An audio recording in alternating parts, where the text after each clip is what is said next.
Hey everybody, welcome back to the Pixel Junkies podcast, episode 196. Hey there. We are joined today, or I'm joined today, by fellow contributors Aaron. That's me. And Andrew. Hi. Roy's dead again, and I'm almost dead. Yeah. Andrew is suffering from, sick. or Aaron is suffering from what we in the business called a common cold. So he's feeling a little bit under the weather. Kinda. Hence why we're doing this an audio podcast again. No, It I don't ain't want to give pneumonia? you. I don't want to give you cancer. Did you just say pneumonia? It ain't pneumonia. Yeah. Y'all sure that ain't pneumonia? But anyway, I'm quite sick. Headaches, sore. My whole body feels like a bruise. I had the aches and pains and the sore throat and the snotty nose. So we're doing it over the internet where these guys are contamination free. Yeah, because I'd rather not get sick. Unless I've had 2 colds the year alone, so kindly fuck off with that. Yeah, well, if I'm like this tomorrow, I'm going to be skipping out on D&D. Pro tip. Okay, well, there we go. Way to just let everyone know I run a D&D game. It is February 15th at the date of recording, since we were talking about stuff. Happy Valentine's Day! Oh, man. Last week, we're going to be talking Happy about singles awareness. We're going to be talking about last week's stuff tonight. So prepare for out-of-date news again. Why would it mean? Just because we missed a week, we're still catching up. A lot of this stuff is out of date already. Oh. On the list, just so you know. Oh, okay. So first up on the list, hopefully this isn't going to be too out of date for everybody, but President Trump is definitely not going to do something stupid to try and get his wall funded. No, that's right.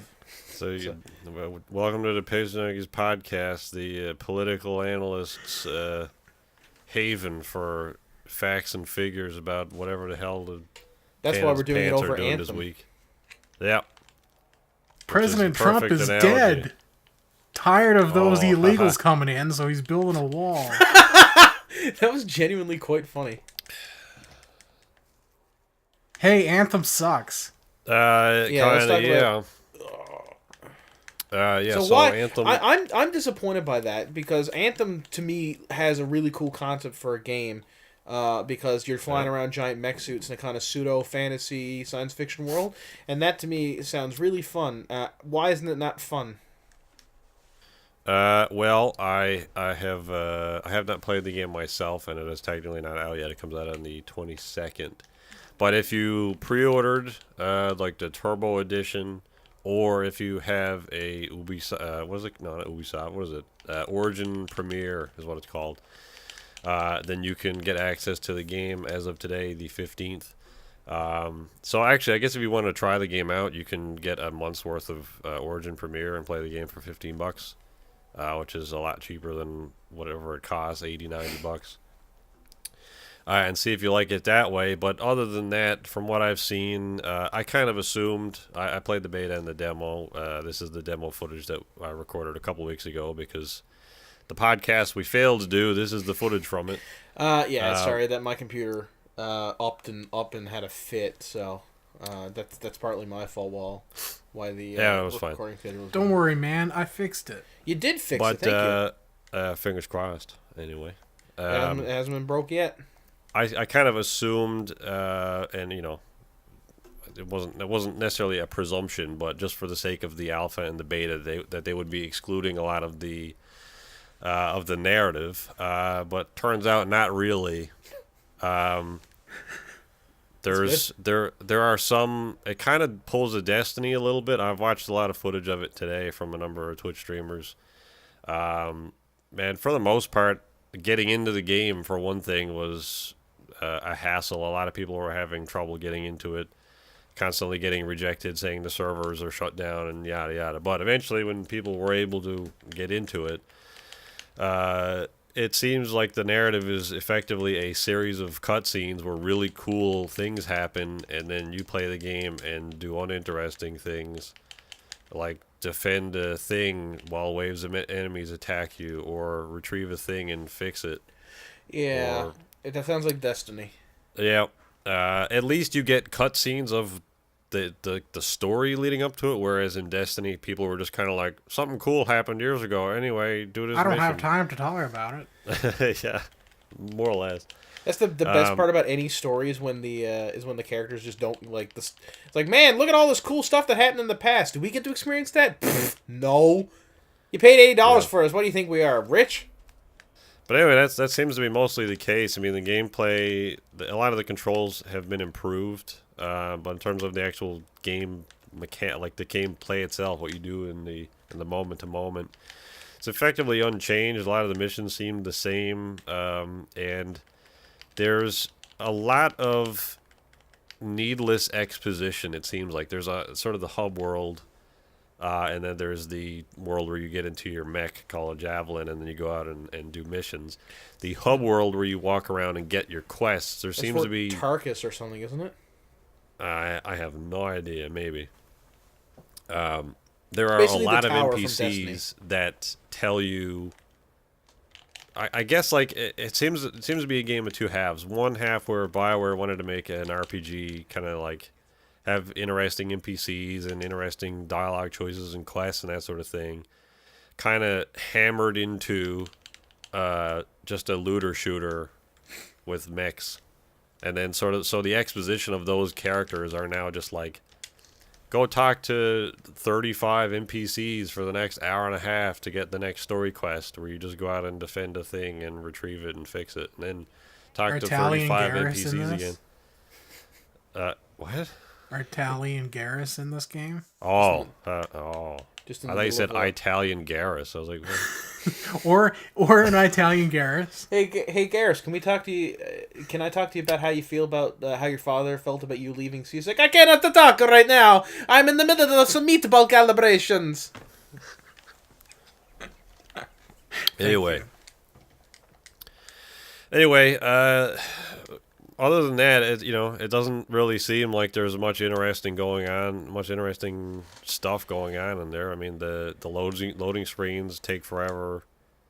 I guess a lot of it is more subjective, whether or not you like sort of the style of the guns. I'm not massive on a lot of the guns myself. I think they look too tall, like too much verticality in them rather than length. Yeah. But that means they're stronger. Look cool, but I don't know. That's what that means. Yep. I don't know what sort of design. Don't you like a strong gun? I don't know what design language that's trying to convey, but maybe that's the case. Like the idea of soldiers in combat being like, man, my M16 is just a fucking, oh man, it's just an uncommon. This sucks, and he's like shooting at people and they're not dying, and some guy comes up with a legendary M16. He's like, stand back, and it shoots off with the sound of a fucking like nuke going off. Like, oh man, I can't wait to get some legendary gear. You got to pay the army, and then they'll open up a chest, and inside the chest might be some legendary gear. Well, it's not necessarily the leveling. I mean, that's a separate issue. Whether or not you prefer that, that's a personal thing. But in terms of just the aesthetic, I mean, some of it looks okay, some of it looks weird. Again, that's more personal. The environments look pretty cool. Yeah, it's not a bad looking game. It seems to run pretty good. I didn't have any issues running it myself when I was playing it. It seemed, it's a pretty game. It's not the best looking game. It's also, definitely not the worst.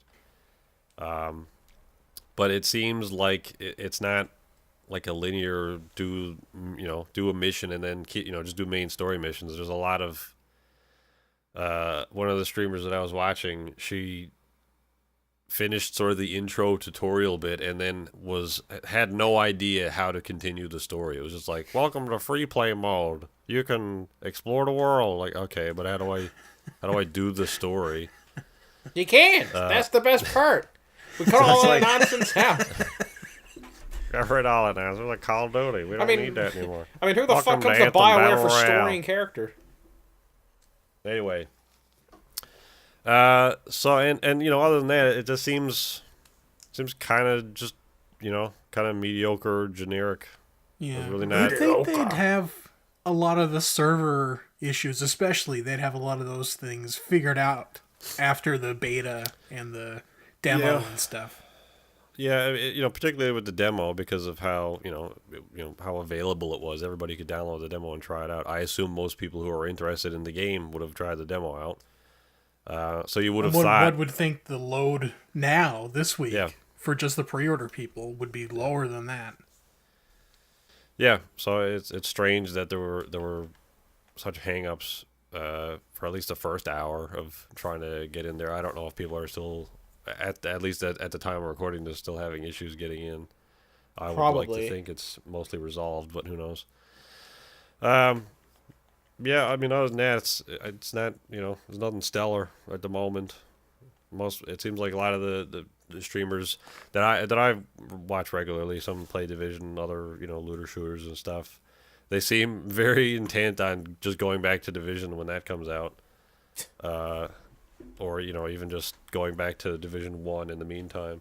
So this was definitely like a Division Destiny killer, right?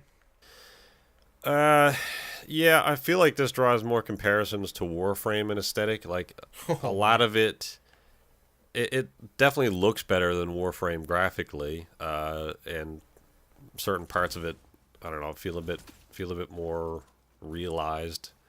But I think Warframe overall has tighter controls. You can say whatever you want about a free-to-play game. I think the core of what Warframe is not bad, but it is ultimately a very repetitive experience.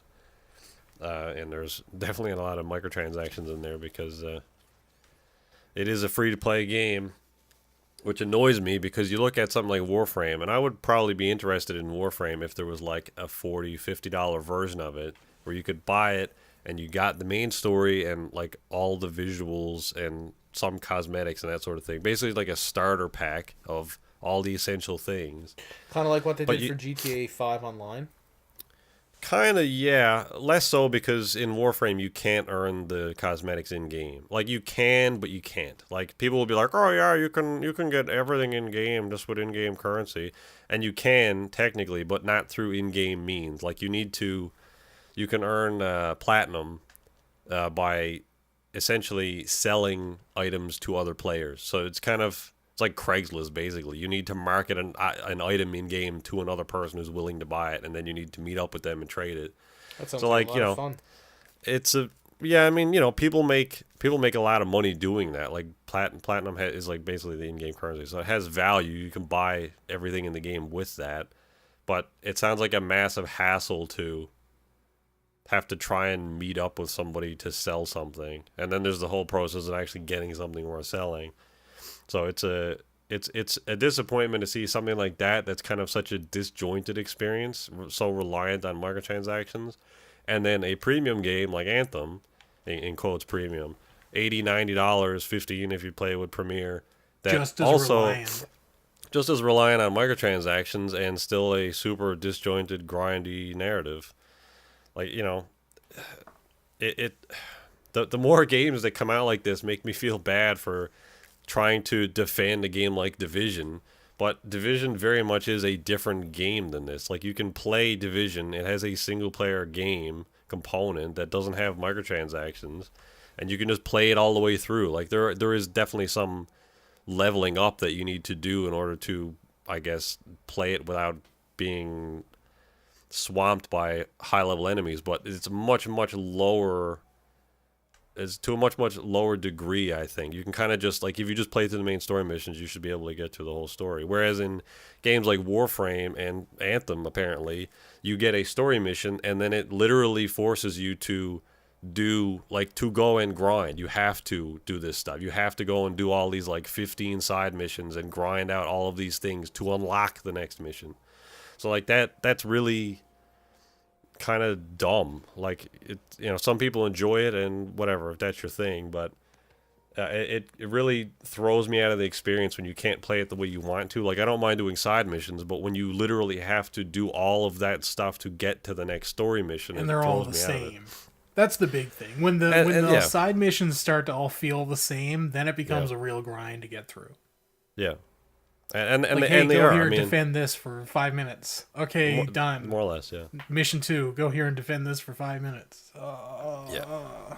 Yeah, there's 4 different missions in Warframe, essentially, and all that changes are the maps. So, if you enjoy masturbating the spacebar and shift keys for 10 minutes at a time to get through this massive level to defend this thing, then sure, you'll probably also enjoy Anthem, because that seems to be the same fucking thing, except it costs money this time.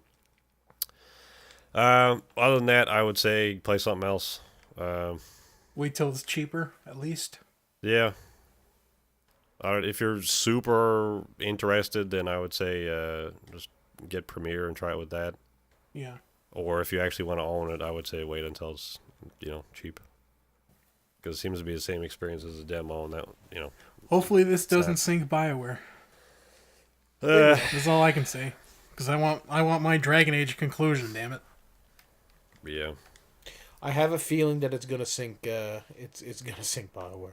Well, it's kind of two minds. It'll either sink them, or it'll be super successful, and this is all they'll make moving forward. So, Dragon Age Battle Royale, here we come. oh man, can't wait. Holy Now fuck! I can finally get into Dragon Age. Can you fucking imagine? This is all we get from BioWare from now on. No more Mass Effect, no more Dragon Age, just Anthem. Oh my god! Or at least not necessarily Anthem, but games like Anthem. You'll get Mass Effect, but it'll just be a Aaron, hub stop. world where you Stop, get a stop. hub planet where you get to go out and shoot and defend things. Mass or, Royale. Or Dragon Age, where you No. there's a hub world and you go out and fight dragons or whatever you do in that game. Yeah. Yeah, that's all you do in that game. Yeah, you defend dragons, Yeah. and then you can collect dragons, and then you can deconstruct them to get materials to make higher level dragons. Hell yeah. Sign There you me go. up. There you go, EA. You get it Sign me already? up before you go. Anyway, You know what? I'm gonna stop shoot. playing video games. if this starts to happen, if that all becomes a thing, I'm just gonna stop playing video games. And I think I might just stick to games like D&D. Oh Did you man, know- what a segue. Did you know that- Well, I was just gonna say before you get too excited, Andrew. The Yeah. upcoming patch I'm bringing to the game is just gonna be just Battle Royale. So don't get Oh. too excited there. Sounds Well, fun. then I'll Adam. I stop can't wait. living. Can we have a crafting system also, please? Yeah, please, Adam. But only if I can give you my own money out of my wallet. Maybe while we're try playing. balancing your game by letting us pay you more. Anyway, before that segue is completely forgotten. Oh yeah, I like the idea of like you guys lose the fight and everyone just starts throwing money at me and the bad guy gets. I want to buy more lives. Yeah, like I'm buying more hit points. $20 for 500 hit points. It's like done. I want an XP booster. That would be so fucking. Stupid. I want to level up now. I give you $200 to hit level 20. Well, you can pay $20 now and level up, or you can wait 45 hours. God damn it. So I don't know if you guys have seen Stranger Things. But Anthem, not really. I have. Remember the The remember the show. boys playing Dungeons and Dragons? I do. Well, they're coming out with a Stranger Things starter Wasn't that a pack. knockoff? Wasn't that like for Caves D&D. and Creatures or something? What? Wasn't No, that it was Dungeons and Dragons. Oh, alright, sweet, good for them. Nice job, Doofy Brothers or whatever your name is. Goofy Brothers, yeah. Doofy? Duffy? What are their names? I think it's the Duffy. I don't know. They're the Goofy Stranger Brothers. Anyway, so you can get this pack is like the dungeon that they were playing at the beginning of the show, and it comes with minis for the Demogorgon. Oh, Duffer. Like Demogorgon the demon, or Demogorgon like the creature. The creature. Oh, that's The thing actually with kind of cool. The thing with the asparagus face. Yeah. Yeah, But this is the starter pack for D&D. So that's pretty cool. it comes So with is it- character sheets and a little module and dice and So those minis. it's D&D but Stranger Things themed, not just straight up D&D. Well, it is straight up D&D because it's just from what I could tell, it's just the module that they were playing at the beginning of the show. Oh, okay. I assumed it was like you play as those characters in Stranger Things, and you like. I think the character sheets that it comes with, the pre-generated characters, are just the characters that they were playing. Oh, okay. The D&D characters that the characters in the show were playing in the show. That seems like a really strange novelty thing. It's a stranger thing. Oh, That was so fucking lame. well, yeah, whatever. That's neat, I guess. You know, I guess the audience that Stranger Things appeals to, myself included. I'm not knocking on any group of people, but it seems that that audience of people are really kind of geeked out by a lot of the sort of novelty. Well, I mean, that's Stuff kind of like the that. that's kind of the audience that they're going for, though. Like, yes, the Yeah. general audience to an extent, but I think a lot of the hardcore fans are people who were either like that themselves in the '80s, or Yeah. the people who are kind of like that now. I mean, there's a reason that like a lot of people who Yeah. like D&D and like '80s films and stuff like this show. Yeah, because wasn't there also like a box set of I think it was the first 2 seasons that came in like a VHS case. Yeah. I think so. Yeah, Yeah, I think that was like pretty the special edition for the first season. cool. Oh, maybe. Yeah. It wasn't an actual VHS, but Well, yeah, it just just a came in. case. Just It came just in a looked case. like one. Yeah. Yeah. Anyway, that's neat, I guess. The only thing I was going to say is the third season that's coming out this year as well, just because we talked about yeah, I think it's coming out in about April. Stranger Things. And I think they're going to find it very hard to kind of do this show now that Eleven has been killed by King Ghidorah. Don't worry, her super friends from season 2 will come in, and they'll be the main characters. That's what everyone wants, right? Oh, Yeah, sure. it's it comes out on July 4th. So there you go. Happy America Day or whatever. It'll probably be gone by then, but anyway. What, America? Yeah. Oh. This is America. Thanks, Lando. Don't hit me stipping now. Anyway, Machinima's gone. Yay! Yeah. Do you want to... Kinda. Let's talk about this for a second. Yeah. Because this is kind of a massive deal to me, at least, because I remember watching do you guys remember the show Arby and the Chief? And it was a dude who did Machinima, and then he also had Yes. like Halo 2 era figures Yes. that he would play with. I remember watching that around when I was getting into Red versus Blue again, back when it was, season 6 was coming out, and be like, oh man, this show's awesome.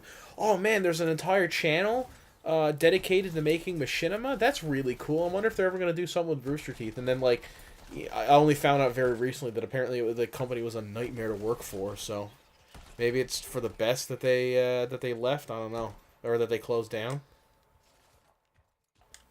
I mean, yeah, probably. I don't know what Machinima was doing in the final days, but I don't think they were at much for the last little while.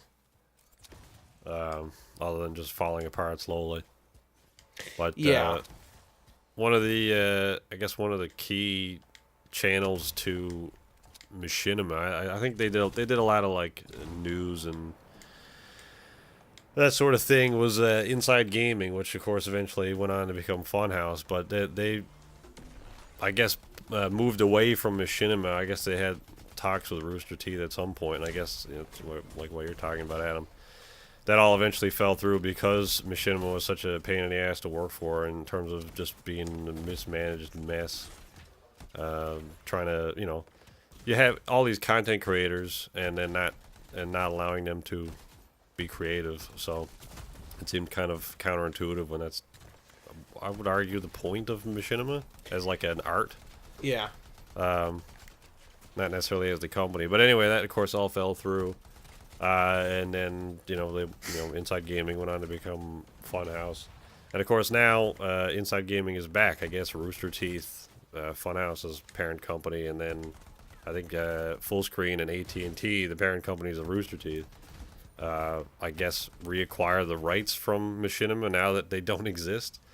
And so they're setting up shop again with their Inside Gaming. which is cool. I mean, I briefly watched some of that stuff back in the day. Like that was kind of at a time when watching videos on the internet was a pain in the ass. Like you had to commit to watching a video because more often than not you had to download the video, and it took like an hour to download it because the internet was garbage and there was no video streaming. So it's like you see a video, you go on game trailers or whatever it was, stuff like that to watch videos, and it's like, all right, I guess I'll watch this one tomorrow. I'll download it now.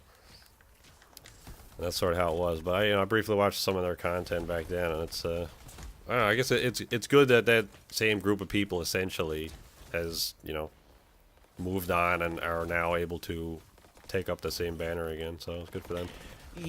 Yes. At the same time, it's kind of like, I mean, obviously the internet is a very changing and evolving place, but I feel like not necessarily like the fact that Machinima can go down and take all of the videos that Inside Gaming has ever done and just go just gone. I think that's it. Kind of shows, even like, because I think a lot of people say like, oh, in the age of internet, nothing is really lost. Yeah. It kind of can be, though, if a company just decides to pull the plug. Like, if Rooster Teeth goes out of business tomorrow and they just yank all their videos off of YouTube, that's a lot of Achievement Hunter. Because I still go back and watch some old Achievement Hunter videos, back when Ray was still part of it. And I not that I don't think their content is any good, but I think the audience for their content has shifted, and I'm just not their audience anymore. I think you just grew up. Yeah, and that's 16 anymore. Yeah, and that's the and I mean, like, but I still go back and watch the old videos because they still make me laugh. But if I were to wake up tomorrow, I wouldn't be able to go back and watch those. I feel sad because I mean they helped get me through the first couple you basically university watching Rooster Teeth videos because it was whenever I was stressed out or whatever, I'd pop on an Achievement Hunter video and have just laugh my ass off at them failing at pretty much everything. And if if that went away, I would be quite. Not depressed, but you know what I mean. Yeah, it does show a certain fragility, if that's even a word. Yeah. Of that, like some things that some people are, Machinima or Rooster Teeth, whoever. If, like you're saying, if they decide to pull the plug tomorrow, then a lot of it can go away. Now there are a lot of re-uploads and other fans and stuff making compilations, and I think in the case of Inside Gaming, they do still have a lot of their original files. Not necessarily that they were able to go to Machinima and get those files, but I think employees at the company were making copies, sort of, I don't know, maybe on the down low or maybe on their private time. I think they were allowed to make copies every now and then for something that they were in or part of. So I think, they have a decent enough assortment of their old content that they can still use it or upload it somewhere.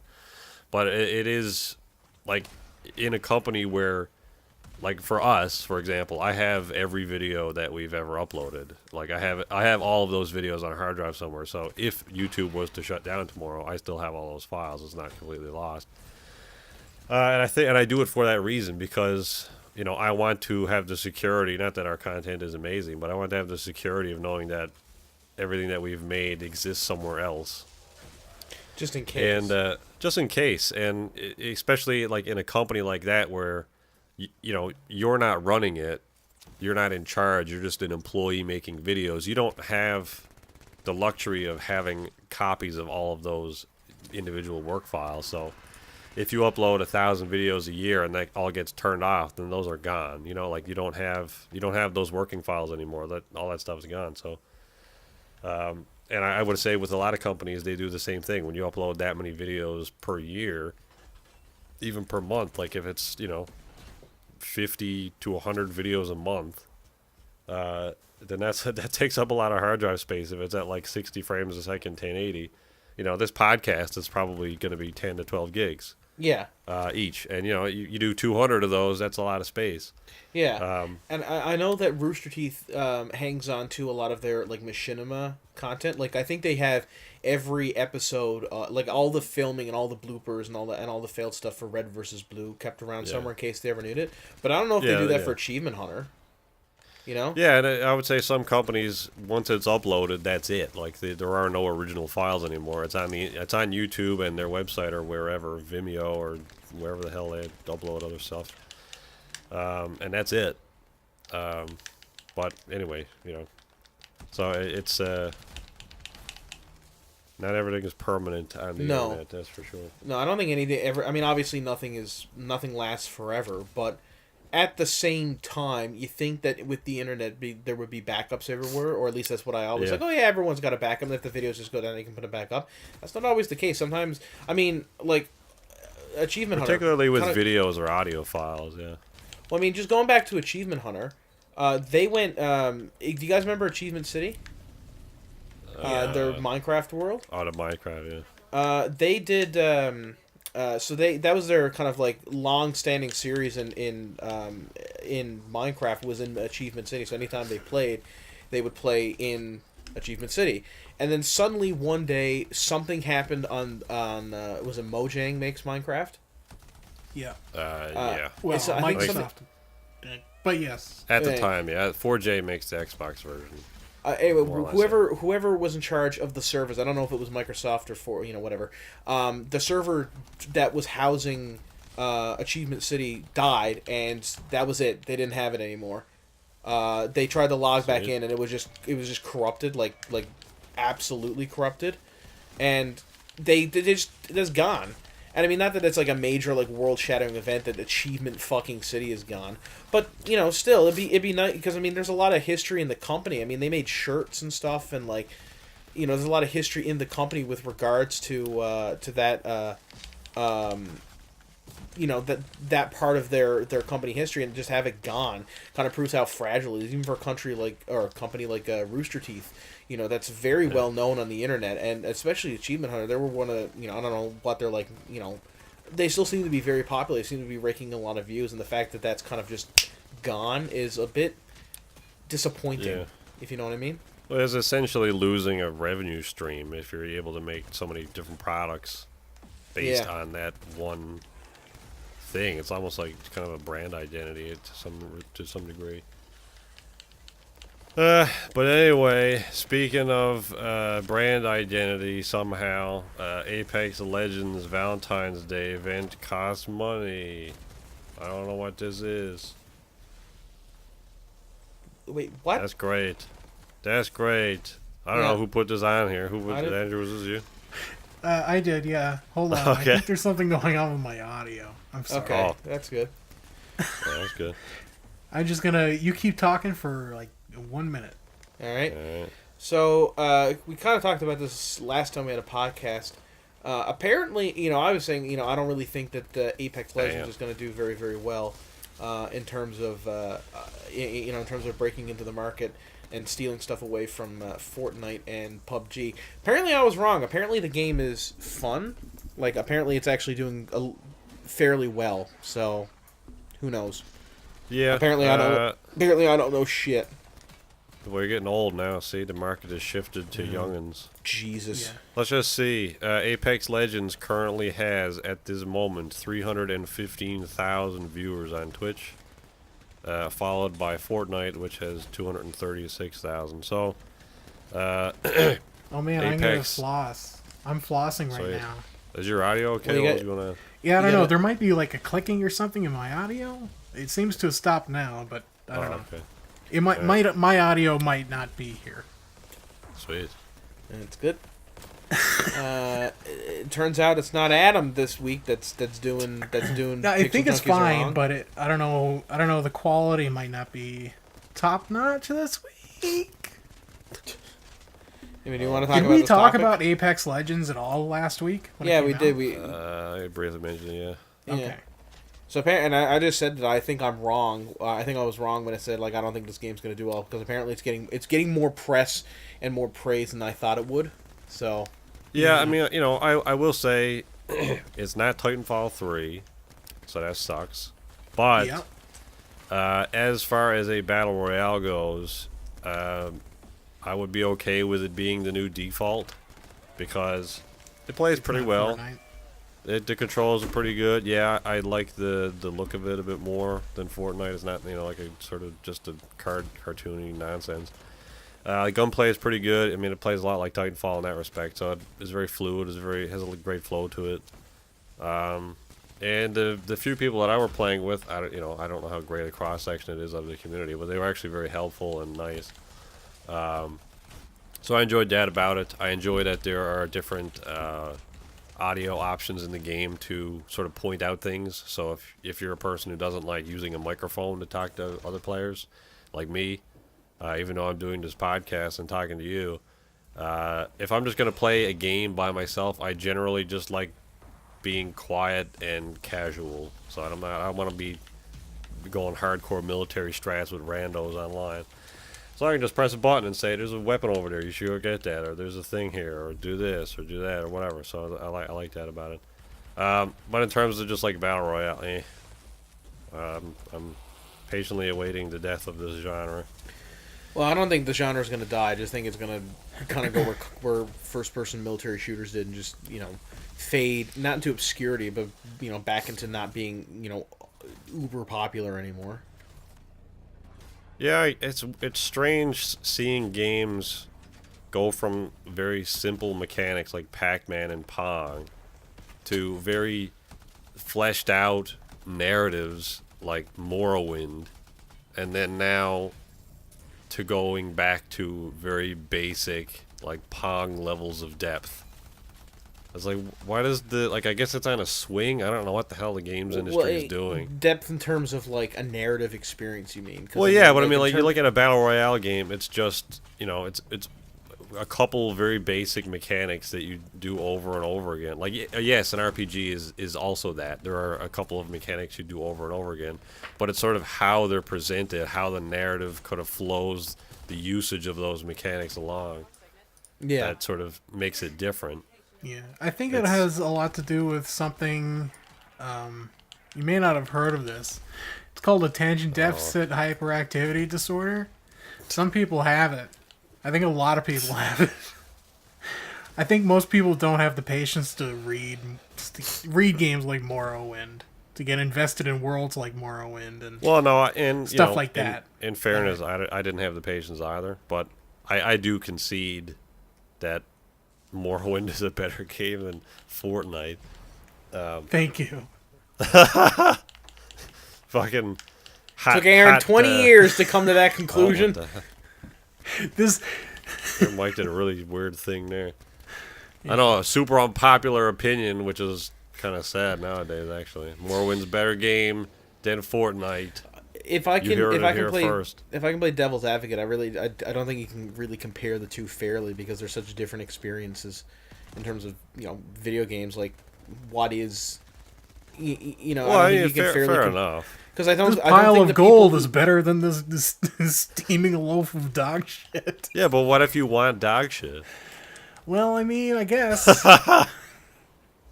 there's somebody out there who wants dog shit. Not every game needs to be something specific. I agree, Adam. Not every game needs to have a super deep narrative. Not every game needs to have shooting mechanics. Not every game needs to have, I don't know, flying ability, that sort of thing. That it's great that there at this point in time, since Pong, there are millions probably of games that do all kinds of different things. It's cool that we have Battle Royale games. It's cool that we have Morrowind.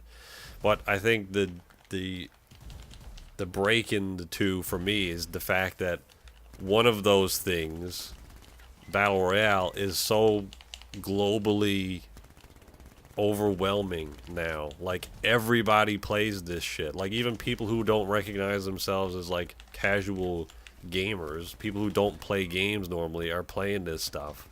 And like, you have big streamers now, hundreds of thousands of people getting into this. The market is being like consumed by this one thing. Okay, but to be fair, people were saying the same thing about mobile games like 5 years ago, 6 years ago. Right. And mobile games didn't really... They exploded in popularity and then everything kind of like evened out. And I don't think people talk about mobile games like, oh my god, mobile games are killing the industry. Like, no. Like, it's... well, I mean, to a certain extent... They didn't help. Kind of they didn't help, no. But what I mean is everyone was like, the death of single-player and console and PC games is going to be at the hands of of mobile games, and they really weren't. At least they haven't killed it yet. So I don't think that these, just because Fortnite is successful doesn't mean that we're never going to get another Morrowind. Because at this, for every, say what you will about Fortnite, but being successful and ruining video games. But last year in 2018, we got several really, really well done plot-driven games. I mean, Spider-Man. We got God of War, Red Dead Redemption, and these are not like insignificant titles. These are games that sold very well. I mean, yeah, they're not raking in. Oh, absolutely, yeah. But I don't think like these are games that are not set up to have that kind of revenue stream as the same as fuck, what am I trying to say? As Fortnite. For some reason, I defaulted the Call of Duty there. But it's totally legit. Like, Red Dead totally stole the spotlight in the games industry the month it was out. Yeah. Like, everybody's talking about this game. Everybody's playing it. You're totally right.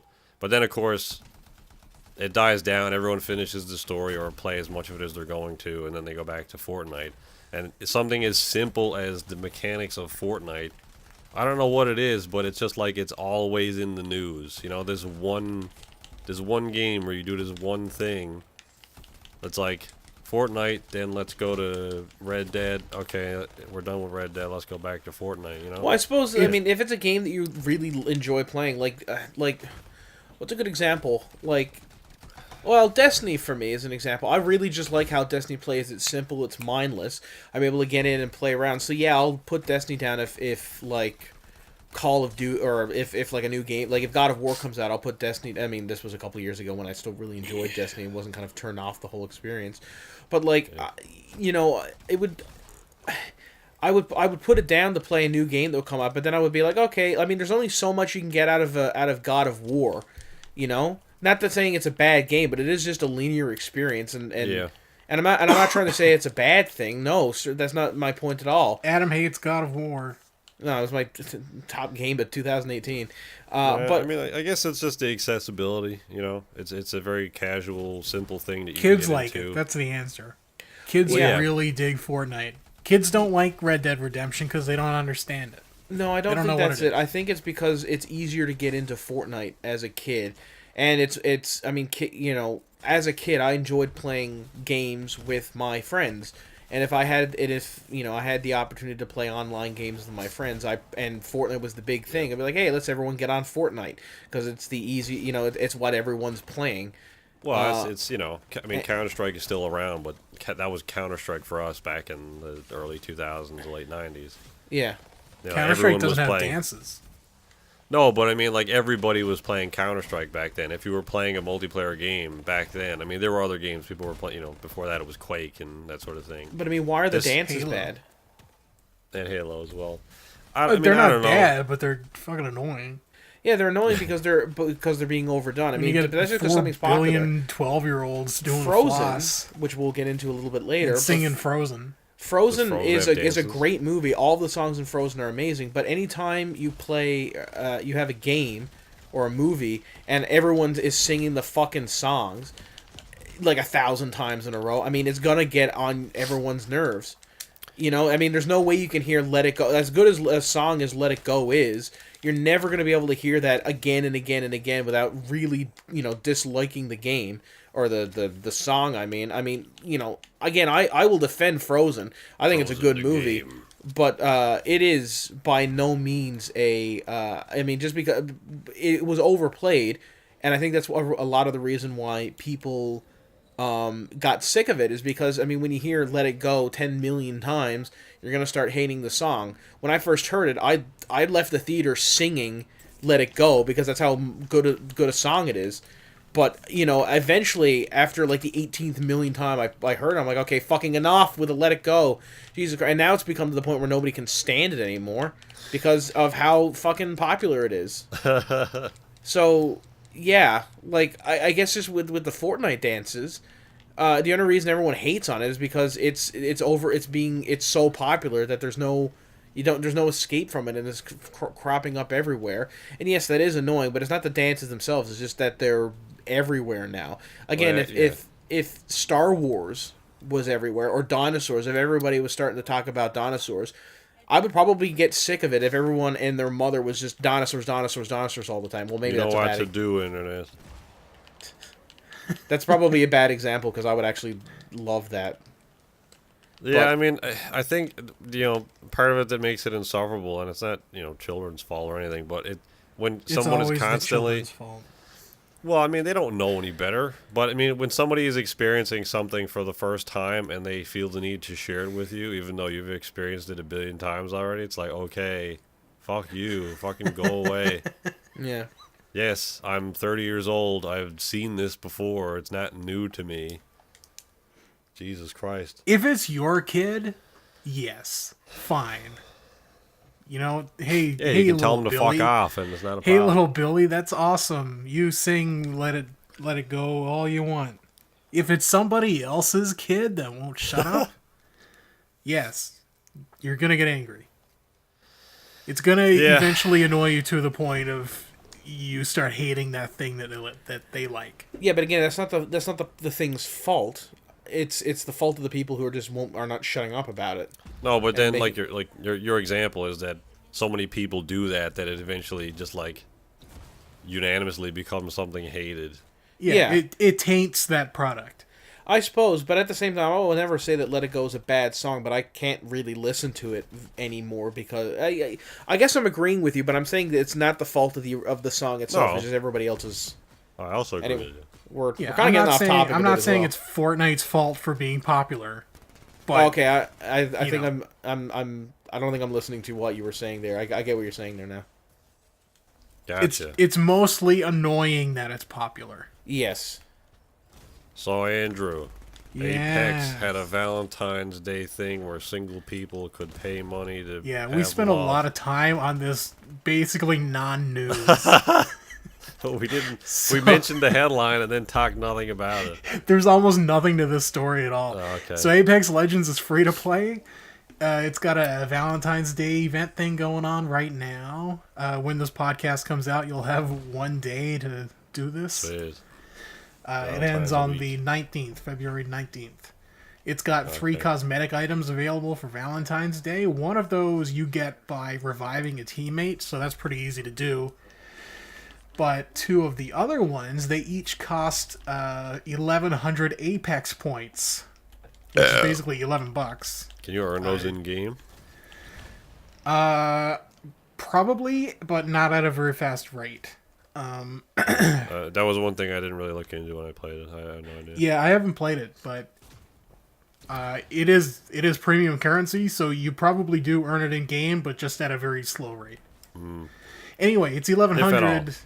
Yeah, it's 1,100 points, which means that if you want 2 of the paid items, you have to spend $30 because you can't just buy it because they don't cost 1,000 points. They cost 1,100, which means I you need to suppose. buy the $30 pack to Yeah. get them.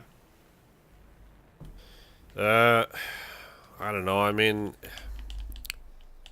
that's a whole can of worms with free-to-play games. Yeah.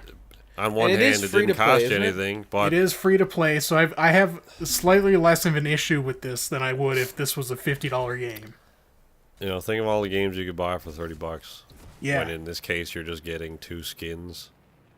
So, or 3 if you don't do that. I mean, you could be playing Hollow Whatever. Knight with that kind of money. Yeah, or 2 months worth of Humble Monthly, which you'll probably get like $500 or $600 worth of games.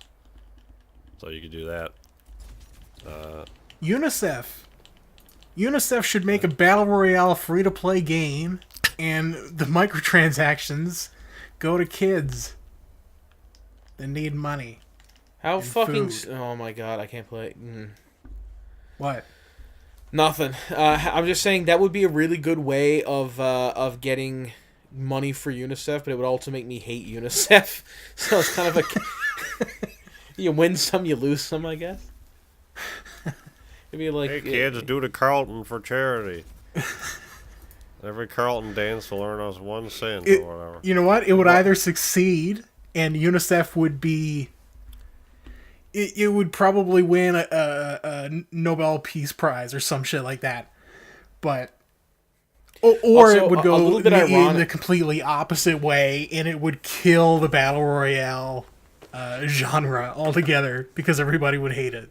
Well, Also, you it's a know bit, what to do, UNICEF. bit ironic that UNICEF of all fucking or like organizations gets their funding from a video game where kids go online and kill other kids.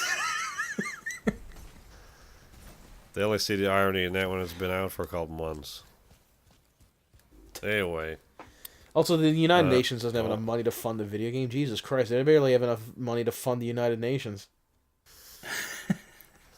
Well, maybe they should make a game then. They can earn a bit more than ones. Yeah. Where All your right. end game at? What's next here? Oh, hey, remember how Metro Exodus? Metro remember how- Exodus came out. Metro Yes. Exodus to Steam. Yeah, remember how it got pulled from Steam 2 weeks yeah. before it came out? And now it's Yes. only available on the Epic launcher. Yeah. Well, if you did pre-order it on Steam, remember that your pre-order was still going to be honored, which it is. But before it came out, you could preload the game. Now, you would think that you would be able to preload it on the launcher that it's now exclusive to, but no, you cannot do that. What? You can't preload the game on the Epic launcher, but for some reason, if you pre-ordered it on Steam and your copy is still available, you could preload it on Steam. Fine. Perfectly normal. So the second it came out, you could play it fine, but on Epic Launcher, they don't offer that because Epic Launcher is dog shit. Is preloading games not a thing on the Epic Launcher? I don't know if it's a feature they offer, but I would think that if it is a feature they offer, you'd be able to do that for this. Because we were talking last week about what the Epic Launcher doesn't have and Steam does. This is probably one of them. Yeah. And in many cases, many parts of the world, people don't have great internet connections, so that's why preloading is a thing, because a lot of games these days are between 40 and 100 gigabytes, and if you got shit internet, that'll take a couple of days to download, which is why they have this preload period, so that you can get it on your hard drive so you can start playing, relatively soon after the game launches. But I guess if you're on the Epic Store, then you're good fucking luck if you got shitty internet. That seems dumb. I mean, that just seems very, like, anti-consumer. Like, I don't know, it just seems like that's something that you would want to implement in the game after seeing how successful it is on Steam. And the fact that they don't have that basic, it seems like a basic enough feature that, like, I'm surprised is not included. It'd be like getting a phone and being like, yeah, there's no camera. Wait, what do you mean there's no camera? It's a phone. I mean, well, yeah, but every other phone comes with a camera. It's like, well, then fuck off. Yep. It particularly since they pulled the game from Steam when it was available for pre-order, it only makes it feel even more anti-consumer. Yeah. The whole idea of this exclusivity is just anti-consumer. Like, there's no other way to say it. It's anti-consumer. Yeah. Yeah. I don't know. I don't know how to like, because obviously I'm not a big PC gamer, but I do get frustrated when there's like, I mean, I have both consoles, but I do get frustrated when it's like, I have to purchase two consoles to play all the games I like. But I don't know. Anyway, that's what can you do? Yeah, it was kind of dumb. What do we got here? Oh, Call of Duty. What's this? Oh, hey, Put this remember one how Black Ops 4 came out and there was no campaign? Yep. Oh my Yep. God, they're not adding a campaign, are they? So the one that comes out this year, I had a stroke. The one that comes out this year has a campaign. Modern Warfare 5. I don't know what it is. Nobody knows what this year's Call of Duty is. I'm happy like about how- this. The campaign is the only part of Call of Duty I actually played. Yeah, that's cool. I I hate how a lot of kids call it Call of Duty 4 now. Like, if you see people online on Twitch and stuff saying Call of Duty 4, they're talking about Black Ops 4, not Call of Duty 4. no, Yeah, it's like- because they're 8 years old and they I don't know, it's like, you understand fucking life. stupid ass kid. Grow some hair on your sack already. And fucking Call of Duty 4 This is not a battle royale. I could sum this podcast up with one caption from The Simpsons, and it's that picture of Abe Simpson on the cover of the Springfield Times going, "Old man yells at cloud." Yeah, basically. We're getting there. We're all old men now. We're all senile pieces of garbage. Am I out of touch? Waiting to No, be it's trapped the in the millions of wind. kids who are wrong. Yeah. Well, cool. As a campaign, interesting. I like some of the Call of Duty campaigns. I'm not as big on it as Andrew is. I'm not huge on them, but like as roller coaster experiences, I think they're a lot of fun. Yeah. What if Andrew? It's a looter shooter. I'll do one of Adam's rage screams. Do I have rage screams? Well, it's not really a scream. It's a rage sigh. Like, you mean no, it's like There's usually a knee slap.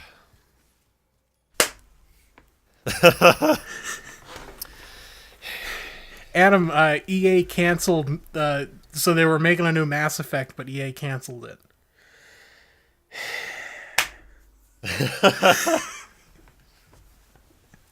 I hate Close EA. enough.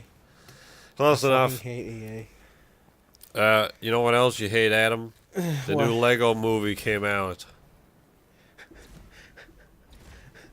Sorry, I'm looking at a picture here. Somebody says apparently physical Oh, copies my of joke was Metro funny. Exodus have shipped with a sticker to cover up the Steam logo with Epic's logo, so they had to put the Epic's logo on the Steam. That's good. Yeah. That's good. It's good they had it all printed and didn't bother to fucking change anything. Right. Anyway, what were you saying, Andrew? Aaron? I was saying the Lego movie came out. Oh yes. So Lego Brilliant movie. segue, but it got ruined once again by Metro. Metro ruins everything. So the second Lego Those movie came dang out. I went to Russians. see it this week. Here are my thoughts on it. I thought that the first Lego movie is one of the most brilliant children's movies of all time. It has excellent, for something that's essentially a massive commercial for Lego, which does its job, by the way. I did want to play Lego after. Is the second one also everything awesome? Yes, but not as much so. That Like the didn't first, go the as first, the smoothly first one had as amazing it did animation, that. great stories, great music, great voice acting, and the second one has all of that. Yes, but I feel like it's kind of like with John Wick 2. It's a little bit up its own ass about stuff. So like the big song in this movie is "Everything's Not Awesome," and I'm just like, come on, guys. And then they have another Everything is song. slightly less awesome. Then they have another song called "This Will Get Stuck in Your Head." That's just the song, and it's exceedingly catchy. And I'm not going to even link it because it will get. It will Can you get. sing it? No, I'm not going to do it. Also, Thank you. it's anyway. Like it tries to do it tries to do the same thing with the plot. Where like the first movie was a plot about like, kind of like. Everyone is like the moral of the first movie is everyone's the special. Everyone has the ability to be this really cool, creative person if they want to be, and you do what as long as you're not hurting anybody, you can do be free. You should be free to do what you like. The second film has its message is it's okay to be who you are at the same time. So it's a good kind of follow-up message to the first one. And it's handled fairly well. I mean, there's a couple of themes going on in there. They also seem to tackle themes about of kind of how gritty, how some people think that everything, in order for something to be considered adult, it has to be gritty and dark. And I think they go too far with hammering home some of the points that they make. Like the first movie really rode the line well, where they got the point across, but they didn't bore you to like just beat you over the head with it. This movie, it doesn't beat you over the head, but it gets real close. Like it almost feels like it's a bit too heavy-handed with some of its messages. The plot is kind of takes place directly after the first movie, and follows the characters from the first movie living in a post-apocalyptic wasteland because the Duplo figures. Like Duplo Lego blocks have destroyed their entire world, and they eventually they all get kidnapped by this character called. Oh man, it'd be an awesome storyline if they had like, some like characters in the movie were like getting synthetically replaced by Mega Blocks, and it did a Fallout 4 storyline. And they're like shitty counter fit versions. These don't fit together as well. What the fuck? and then the message is the same as the first one, is that Mega Blocks can be people too or whatever. Yeah, except it's a Lego movie. Yeah, well, I don't give a fuck. There you go, third one. Have at it, Chris Pratt. Anyway, Make and like, Guardians 3, please. so Emmett, the character from the first one, has to go off and try and rescue his friends from the evil bad guy in this movie, and he has to do it before the prophecy that he's thought about that he's experienced comes to pass. And he ends up running into. He's one of the better characters. He ends up running into. I think his name is like Rick Dangerfield or something. And he's basically because Emmett is played by Chris Pratt. This guy is also played by Chris Pratt, and he's like every Chris Pratt role tied together. Is like, I used to work for a small for the Parks and Recreation department at a small town, and then I became a raptor trainer, and then a cowboy, and then a space pirate, and then an archaeologist, and it was and he's like and I have all my raptor friends. And I'm like, oh, they're making fun of all of Chris Pratt. That's pretty cool. And there's Seems one part kind of very far up his own ass. Yeah, there is one really funny scene though where he's like, "Yes, I can't remember the exact words, but it's something to the effect of, I too became cool once I lost all that fucking baby fat." I mean, obviously there wasn't a fucking, and it was like, "Oh yeah, because I used to be fat." So yeah, the movie does get up its own ass. It is mostly harmless. It's not a bad movie by any means. It's really good. But where I think the first Lego movie is genuinely a work of like genius. It's one of the better movies I've ever seen. Definitely makes my top 20 list of favorite movies of all time. This movie is not as good as that. So is Casablanca number 1? No, but it's in the top 5. Oh, okay. So, Empire Strikes Back is number 1 for me. Ah, there you go. Good choice. If you ask Alexa what her favorite movie is, she also says Episode 5. Oh, really? So, yeah. So I was like, all right, you can stay in the house. It is a flawless film. It's got a couple little tiny. It is a flawless film. It's more or less perfect, but it's got a couple issues. We're not getting into this debate. Move on. No, I'm not. I was disappointed when I found out the first movie was mostly CG and not actually Lego blocks. That was disappointing. Yes, but it's done very, very well. Like the CG It is done well, but I was like, oh man, this is impressive. They built all this shit, like the scene when they're in like the boat or whatever in the water, and you can see all the waves made out of Lego blocks. Like holy shit! And then it's just like, oh, that's just CG. It's still cool, but it's less impressive. Yeah, I suppose. I will say, as kind of a final... So, like, the plot is good. The plot is okay. A lot of the characters are good. They have funny moments. The music is okay. This animation is great. Voice acting is great.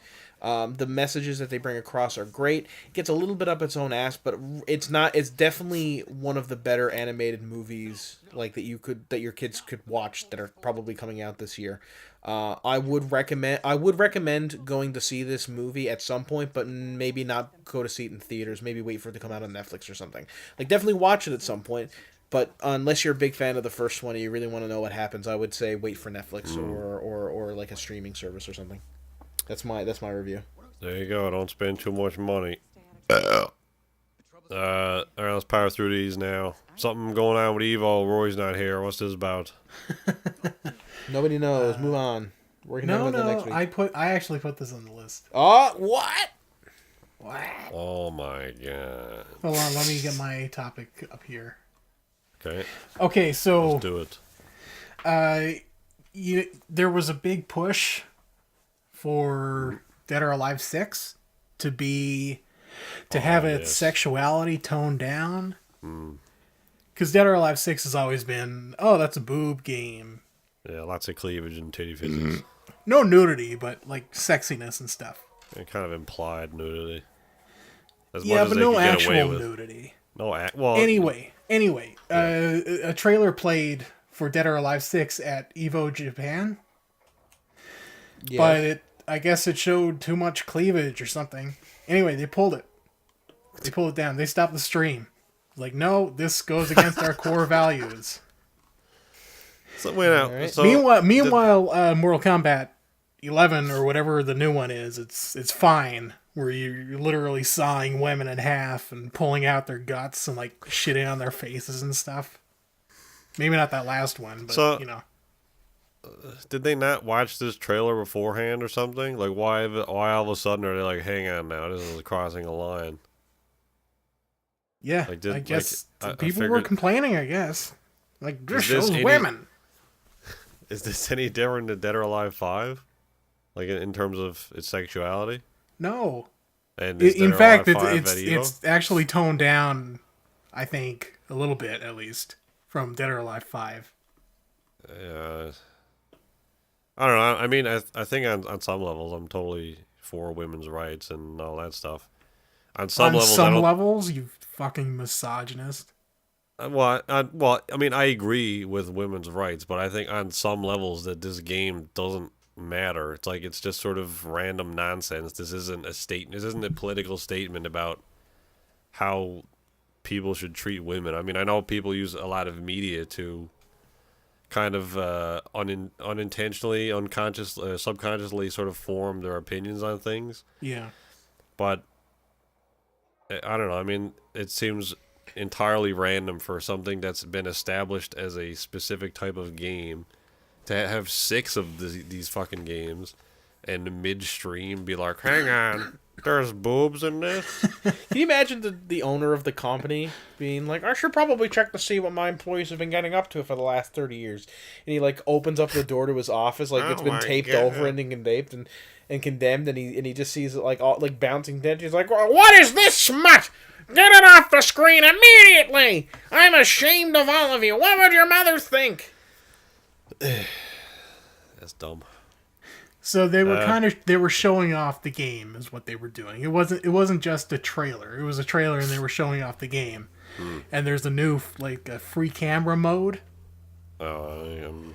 So basically what happened, someone was doing a pile driver on some lady, and I guess they rotated the camera to make it look a little more sexual, I guess. Anyway, that's when they pulled the stream. Sweet. Yeah. Well, So- I mean, You know. I mean, that's in the game.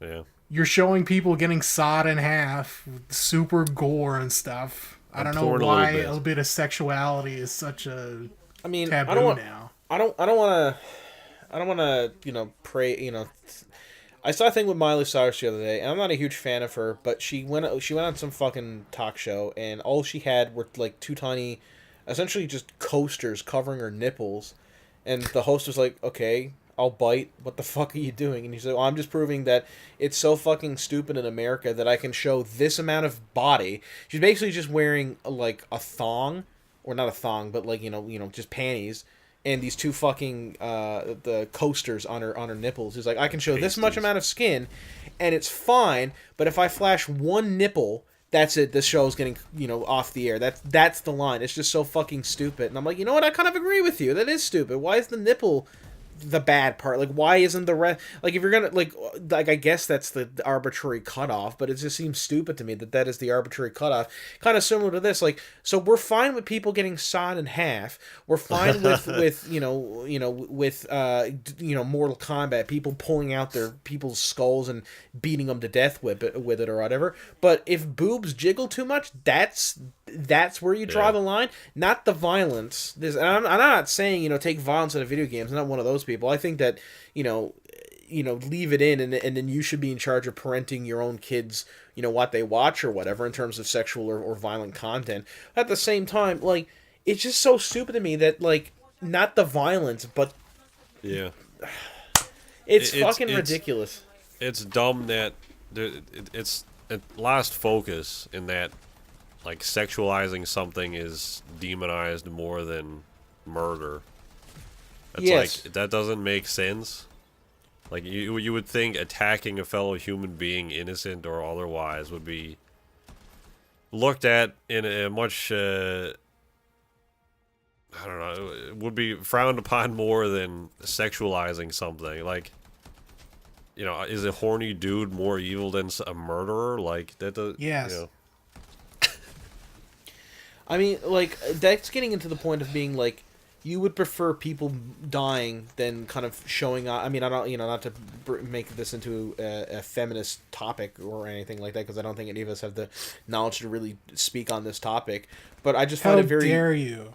No, but Well, to take it to an extreme, yeah. yeah, like you're saying, that there is a bigger problem with showing the female body than there is with men and people getting killed. That's what you're saying here, and I don't think that we should. Again, I don't think we should remove the vaunts, but I think we should say like, no, it's there's nothing to be ashamed of with the female form. There's nothing to be ashamed of the male form. Well, it doesn't need to be overly sexualized. I think it should just be it's the human body, just Yeah, and also Like, like I'm ashamed every time I look at myself. well, that's different. Oh. I mean, I'm also ashamed, but again, that's just very different. That's your own thing. It's because of my little tiny wiener.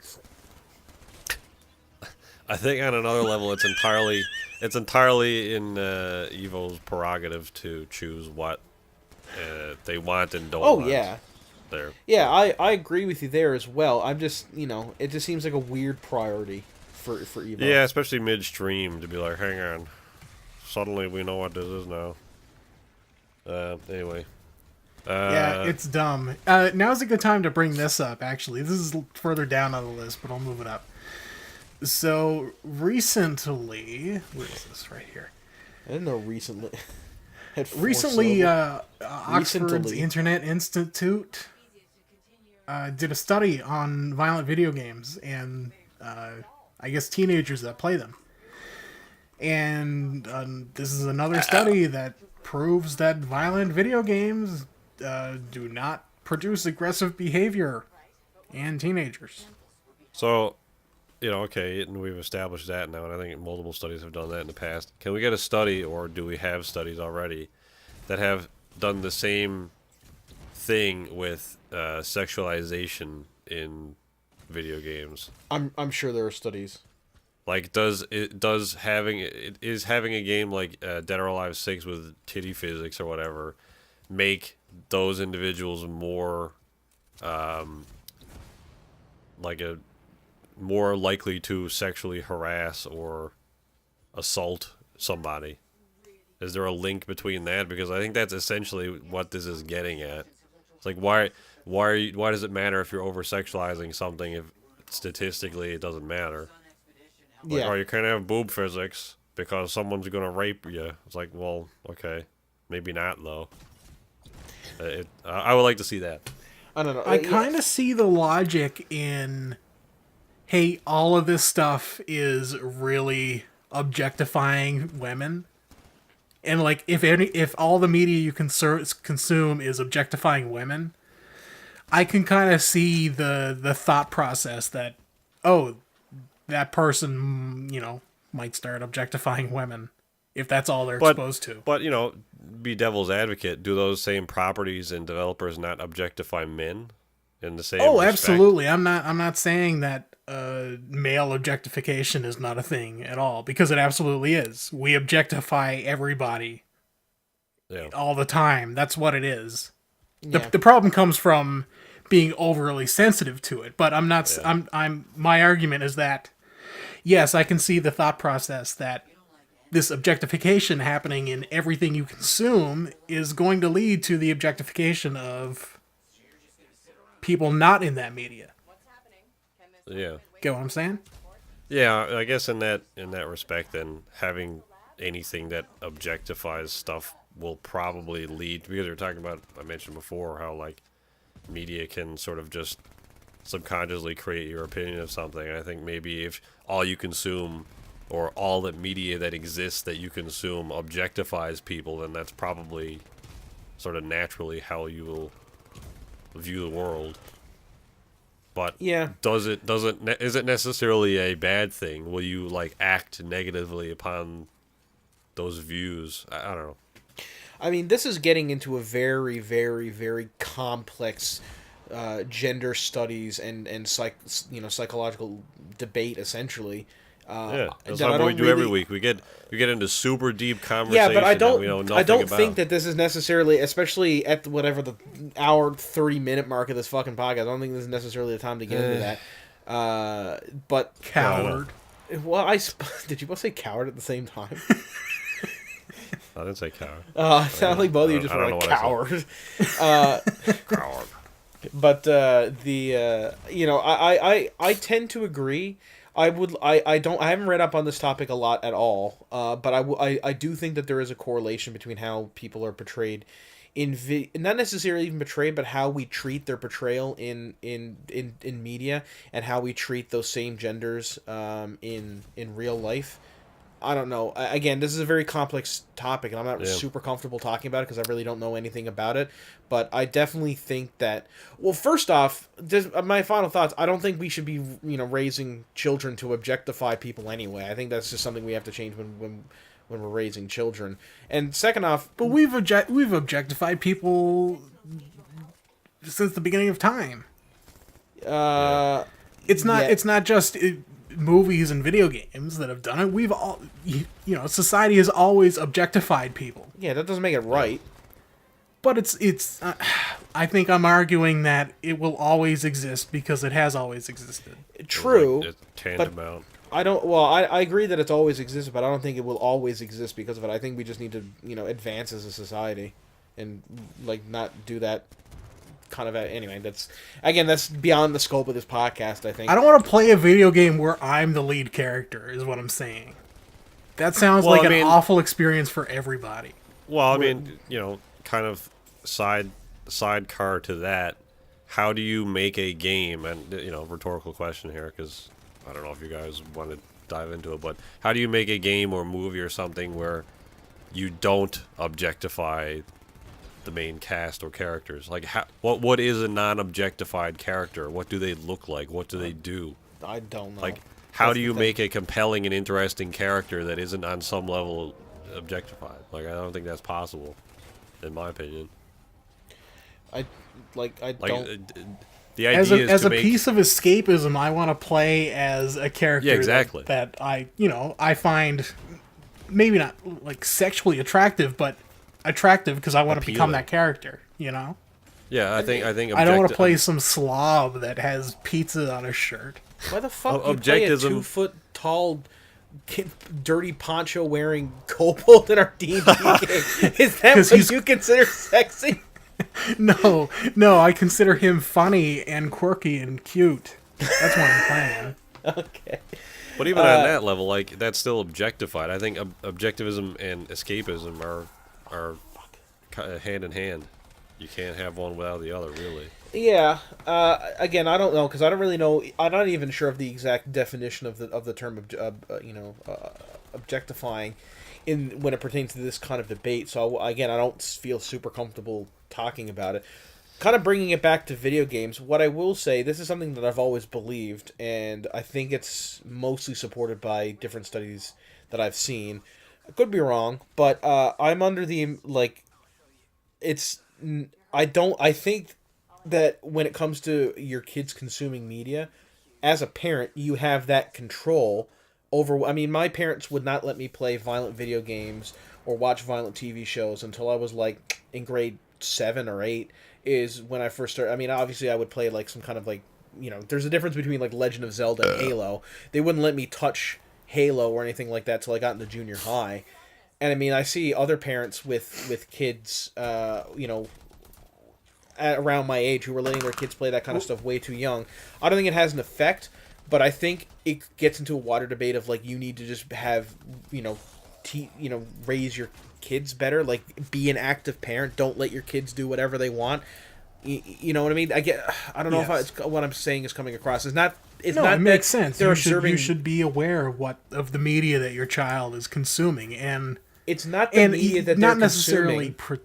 I don't think you necessarily have to protect your children from this awful media, but you should teach them that this violence that you see isn't real. It's unless they're watching real knife fights and shit on the internet. Even more than that, I think it's not what they consume, but what you let them consume. And so having a kid, letting a kid knowing that his parents or her parents are not going to approve of this or that, whatever they do, and setting limits for your kids, and saying, no to them or whatever. I think that's more important than denying them than the potential of denying them a violent video game. Again, do whatever you want as a parent, but I think being an active parent in their lives and actually raising them and telling them no and giving them rules and teaching them about courtesy and manners and what's right and wrong and that sort of stuff, I think that's more important than being arbitrary, like, oh, I can't believe my child is playing this violent video game. It's like, well, you're letting them play this video game. If you find this, like, there's nothing wrong,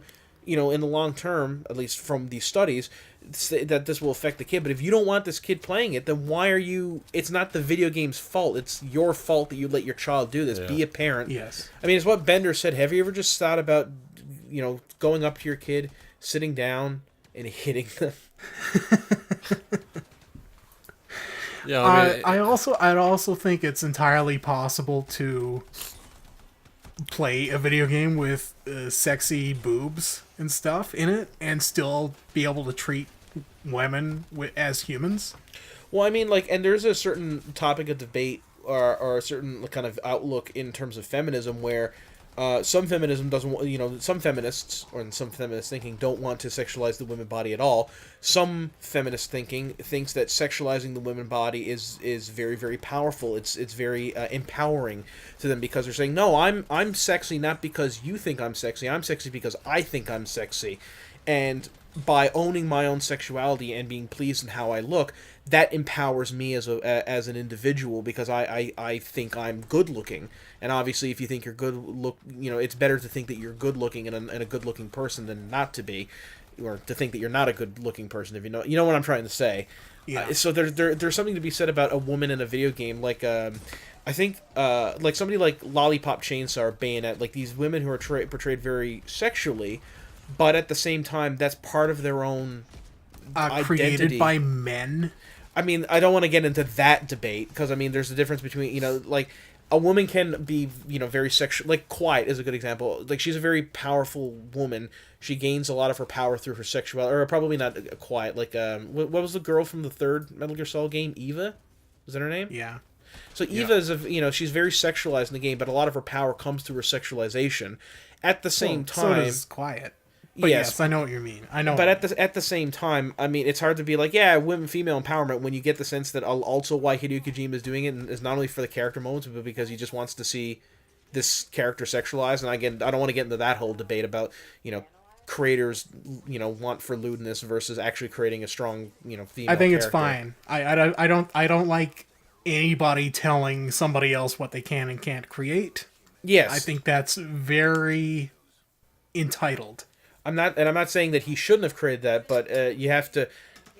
I don't ascribe to death of the author, so I think you do have to look at the author's viewpoints when considering a character, not fully, but the author's viewpoints and what he was trying to do when he created this character. I think you do have to take that into consideration. But again, putting all that aside, I agree with you. Particularly in the case of Quiet, because there is an actual woman behind that character who agreed to it, like she made her own decision to be that character. Yes. So I mean, and in truth, if not her, it probably would have been somebody else. But there was a discussion there with Stephanie Houston, is her name, is it? Yeah. Who played that character? So it's not like you can. I guess you could look at something as being sexualized, but at the end of the day, somebody made the decision to do that. So yeah. Whether or not she was being forced against her will to do it, which I very much doubt that's the case. I mean, I wrote a decision. I wrote a thing back in the day for the student paper that I used to be part of. Why I think I can't remember the official name of the title, but it was like something like why the overly sexualized nature of anime protagonists in anime, female protagonists in anime is bad, or in certain cases, and the thing that I was saying is like it's not the fact that these women are dressing in this provocative, quote unquote, sexy manner. It's the fact that they're doing so in order to get it's the fact that they're doing so not to have any sort of a form of personal empowerment, but they're doing it in order to be essentially fan service for the both the male characters in the show and the male audience at home. And again, don't look up like that's I don't like that article that I wrote because I don't make a very good argument, but I do agree. I still kind of hold that viewpoint that I made, where I do think that there is, you have to, when it comes to female empowerment in this manner, when you're talking about a female character being, sexual, but in how they act or dress or both, I do think you have to kind of take into consideration why are they doing this from like a metatextual perspective. So you have to be like, are they doing this because they want to make a statement about, taking back the female body and empowering women so that they can look this way, or are they doing that, or is that a convenient excuse to get this woman into a sexy outfit so that more male viewers will watch this? And again, doing one doesn't, just because male viewers are watching this and getting off to it doesn't mean that it doesn't get rid of the fact that you're doing it at all, but it's just something to be aware of, if that makes sense. Again, this is a very complex, this is the kind of thing I wish we'd have. I wish there was a female gamer that we knew that could kind of come in and talk about this, because I actually find this an exceedingly interesting topic, and I would like to get the female perspective on it. Yeah. Or a female perspective. It's true that 3 dudes jerking each other off. Yeah, pretty much. Again, I don't... Andrew, just to kind of... I don't disagree with any of your points, by the way, just to make that clear. Oh, okay. I was hiring a hitman to come murder you because you disagreed with me on man, video. he's going to get trouble getting by the hitman I hired to kill me. There's going to be a fucking... It'll be a race to the finish. Oh, man, is this an Adam Sandler movie? 2 hitmans. They happen to be brothers-in-law. Rob Schneider and Paul Blart Mall Cop are the hitmen. Oh my god. Did fucking Melissa McCarthy in there too. Aaron. Woman. Yeah, oh. Hey Aaron. How's it going? Do you remember like 25 years ago we played a game called Crackdown? Crackdown. Oh yeah. Well, the 3rd one's out. Oh my god. Finally. I can't wait. Yeah. It doesn't look great, but if that is out... Yeah, I've actually watched a little gameplay of it.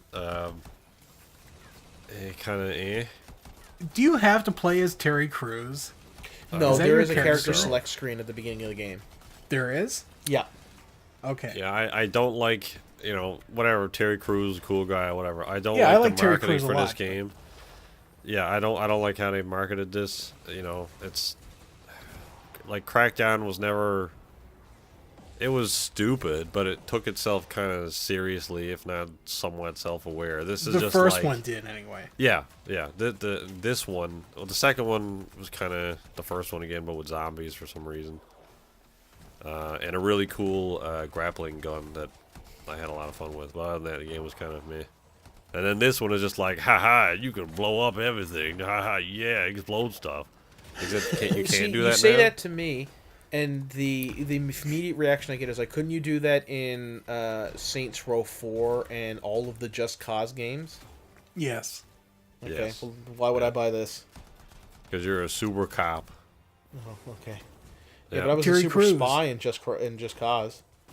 Yeah, well, if you don't want to do it out, if you want to do it in like a Tron city, then you play Crackdown. Or Saints Row. Or Saints Row. Could you destroy the city in that? No, but I don't think you can destroy the city in Crackdown. Well, yeah, no. I mean, when they first marketed Crackdown, when they announced it in like 2015. Yeah, like through the power of cloud processing, you'd be able to destroy all the buildings, actually, but you can't do that now.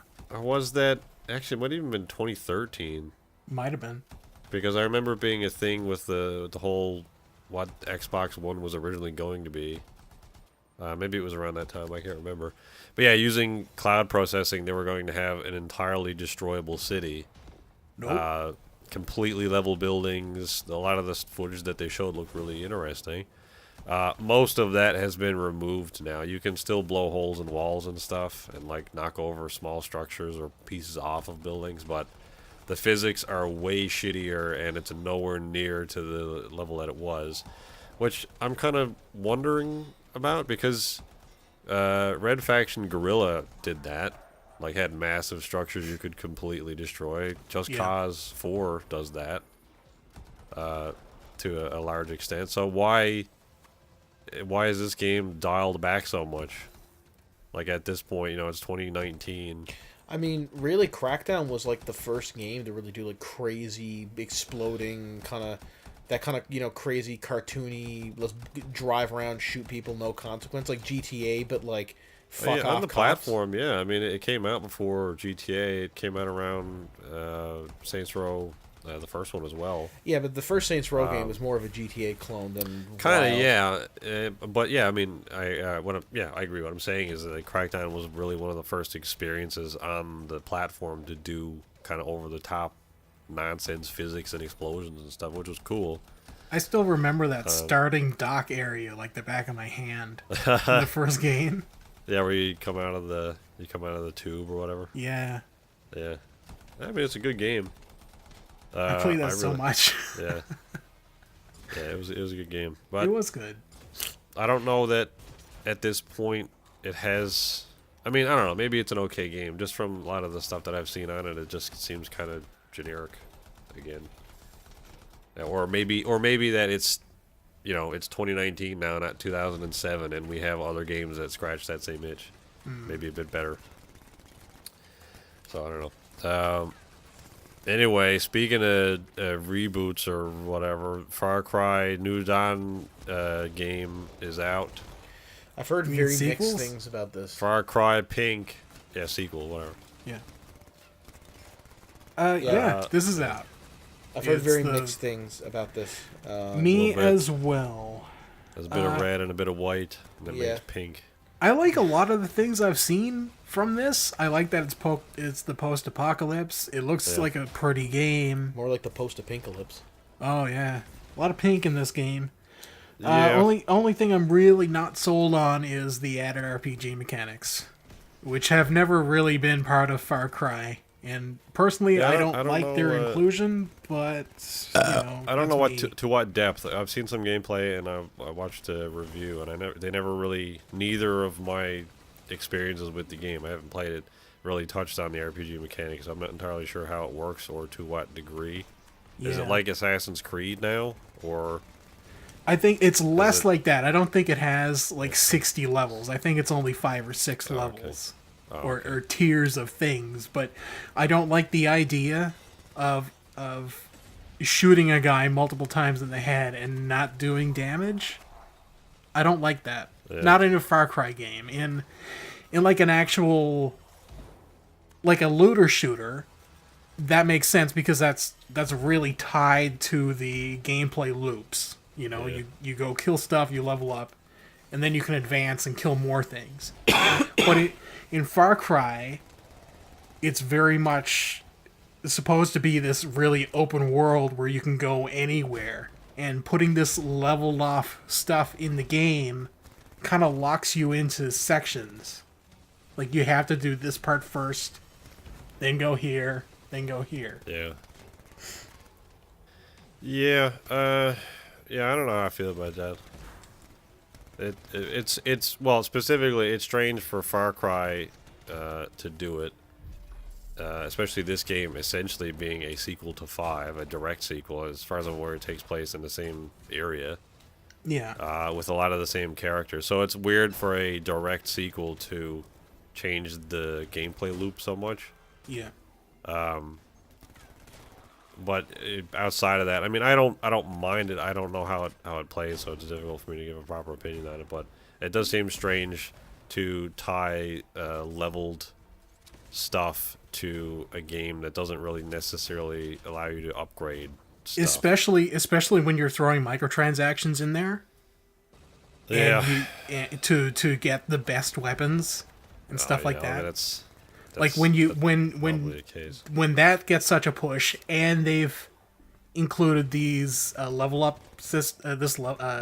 system for the first time, it's kind of like it really makes you think twice about it all. It Well, yeah, looks there's it probably looks like- scummy. There's probably like level boosters and shit too as well, right? I mean, that's Yeah. probably half the reason they did it. Like in Assassin's Creed, yeah. Yeah, which I mean, I don't know. You could look at it either way. In Assassin's Creed, I think recently they actually got rid of the level cap. I think it goes up to 99 now. Not that has a big impact on the gameplay, because even once you reached the original level cap, you could still kind of pseudo level up. Every time you would continue filling out an experience bar, and you would get an experience point that you could put into a skill tree, even beyond the level cap. But it's weird to have that sort of thing in a single player game. That to kind of I don't know. I'm kind of of two minds on it. Yeah. I do want to give it a try because I like the idea of a post-apocalypse Far Cry. I'm not sold on the villains, but I did like Joseph Seed. So, and he's in this. So, I do want to give it a try, but I'm hesitant. It's weird that it's so colorful. So, as 17 years later, it's weird that it's so vibrant this soon after an apocalypse. I mean, it's a super boom. Yeah. I don't know. It's a neat way to make it post-apocalypse, but differentiate itself from Fallout and Mad Max. Yeah, and to some respect, I like that about this because I kind of wish Far Cry had a bit more vegetation and stuff as well. Particularly, Fallout, you mean? Fallout, yeah. I wasn't sure what I said. If Fallout had more vegetation, particularly the newer ones, because 4 takes place 210 years after the bomb went off. Yeah. It's like some shit should be grown by now. Maybe not in the blast area, but Fallout 76 is the greenest, and it makes the least sense for it to be the greenest. Yeah, particularly as you can set bombs off anytime you want. Yeah. In 76. Yeah, it's a really strange mix. Yeah. Anyway, what else we got to wrap up? Speaking we were of just Fallout. talking about Fallout 76. You got a new update. The latest one doesn't appear to be a total disaster like the last couple, so that's good. Nice work, Todd. Yep. That's pretty much the entire news update for that. Oh, sweet. That's good. And last but not least, do you guys know what Enderall is? Nope. No. Is it like a medicine? No, it's a mod for Skyrim. Oh, it sounds like a suicide pill. Enderall? Yeah. Like you don't like your life, well, now you can Enderall. Do not take Enderall with. Do not give Enderall to children. It's a giant mod, basically, that people made for Skyrim. It's its own game. Anyway, it's gotten... I guess it's been updated, and now it's available as a semi-standalone game on Steam. For free. Oh, interesting. So you just need... you need the Skyrim game. You need OG Skyrim to play it. But if you own that, then you can just download this for free. And it's a separate game. It's its own lore, Todd own didn't world. take it down. No? Oh, man. It's got its own Steam page. Yeah, I would have thought that with a lot of the stuff that Bethesda have shut down over the years, this would have been one of them too. But interesting. Yeah. I'll look into it. Yeah, no, it's really good. Cool. Good voice acting, good gameplay. It does change a lot of mechanics. It still plays like Skyrim, but a lot of mechanics are changed. It's not bad. I think for an 8-year-old game at this point, Skyrim still holds up gameplay Oh yeah, wise. absolutely. So it's got that going for it. All right, cool. I guess that will do it. Adam just posted a thing. I guess we could briefly mention Aladdin because I totally forgot that was a thing. Give your impressions on that fucking Aladdin trailer. God damn, that looks Aladdin is one of my favorite fucking Disney movies of all time, and that trailer looks so bad. Like, I don't think... I mean, we talked about this in chat earlier the week, but just to kind of reiterate for the podcast listeners, I don't think that Robin Williams lent such an energy and character to Genie that I don't think I don't think Will Smith has the same energy and charisma to pull off Robin Williams' performance. Robin and yes, Williams again... doesn't have energy anymore now, huh? Jesus Christ. Yes, it is obviously a reinterpretation of the character, but I don't think this is a reinterpretation of the character that I think is going to work particularly well. And I don't think I'm going to like it as much just because Genie is like my favorite fucking Disney character. I just think he's fucking hilarious. Mostly because I always think Robin Williams is hilarious anytime I see him doing something funny. He's got a certain charisma to him. I mean, I don't know if Will Smith will be able to do it. Maybe he will. I'll But wait that's and hold CG, judgment. man. Fuck, that looks like something out of VeggieTales. I saw an edit on Reddit. Somebody edited out his nipples, and he actually looks a lot better. Nice. Well, why didn't they just make Genie a completely CGI character and I then don't have just know. Will Smith voice it? Why do they have to stick Will Smith's fucking face on it? Who I voiced hate Genie that. in the cartoon? Was it not Ron Williams? In the animated cartoon, like the series? Yeah, because whoever did a really series, I good don't know. job.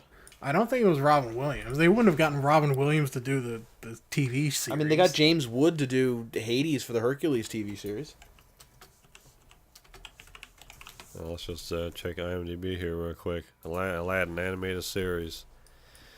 Oh, that wasn't a very long series. What we got here?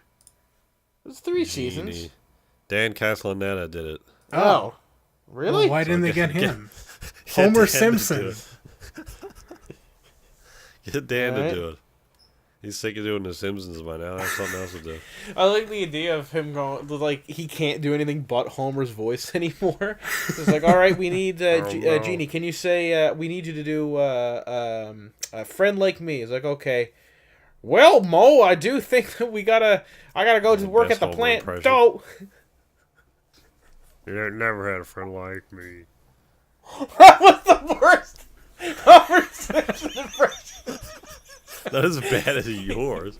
Fuck me. No, I meant mine. Oh, That was the one I didn't even try. All right, guys, here's my Homer Simpson impression. I gotta go work at the Krusty Krab. Don't. oh man, the Krusty Krab, isn't that SpongeBob? That was the Oh, I couldn't remember because there's the Krusty Patty or whatever the fuck it is. Anyway, that's this train wreck for this week. I guess we'll see y'all next week. Maybe we'll get back to doing regular content at some point. We're still working through weird scheduling conflicts. So for now, it'll just be the podcast. But we will eventually get back to doing series and Yes. specials. Yeah. All right. So there you go. Thanks for watching, everybody. Thank you guys for joining me.